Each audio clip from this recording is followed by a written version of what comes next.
मित्रांनो, नमस्कार. मित्रांनो, या यूट्यूब चॅनलमध्ये आपले सर्वांचे मनपूर्वक स्वागत.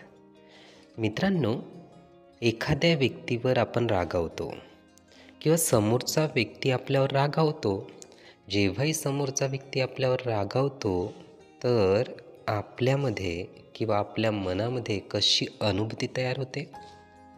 आपल्या मनात सुद्धा राग निर्माण होतो. हा राग किती वेळपर्यंत राहतो?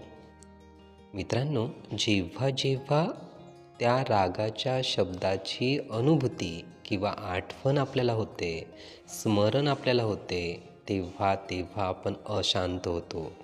तेव्हा तेव्हा आपल्यात राग निर्माण होतो. समोरचा व्यक्ती 1 मिनिट रागाने बोलला, पण आपल्यात 1च मिनिट राग राहिला का?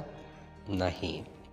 तो राग आपल्या मनात 1च मिनिट राहिला नाही, तर जेव्हा जेव्हा त्या रागाच्या शब्दाची आठवण होत होती, तेव्हा तेव्हा तो राग आपल्याला परत परत आठवत होता आणि त्या रागाने परत आपल्यात राग निर्माण होत होता. आपण अशांत होत होतो, अस्थिर होत होतो, व्याकुळ होत होतो. आणि असे जेव्हाही तरंग आपल्या मनामध्ये निर्माण होत राहतात, तर तसेच तरंग समोरच्या व्यक्तीपर्यंत सुद्धा पोहोचतात. समोरच्या व्यक्तीत अशांतता किंवा राग असे स्वरूप तयार होत असते.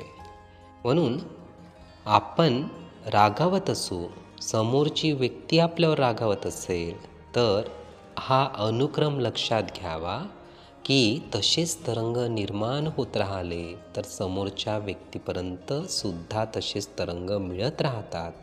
म्हणून समोरची व्यक्ती किती रागावली तरी आपल्यात राग निर्माण न होऊ देणे हाच त्यावरचा उत्तम उपाय आहे. मित्रांनो, हे विचार, ही माहिती नीटपणे ऐकून घेण्यासाठी आणि आपला अमूल्य वेळ देण्यासाठी आपले खूप खूप धन्यवाद. आपले जीवन खूप सुखी, सुंदर, आनंदी आणि यशस्वी होण्यासाठी आपल्याला भरभरून खूप खूप शुभेच्छा.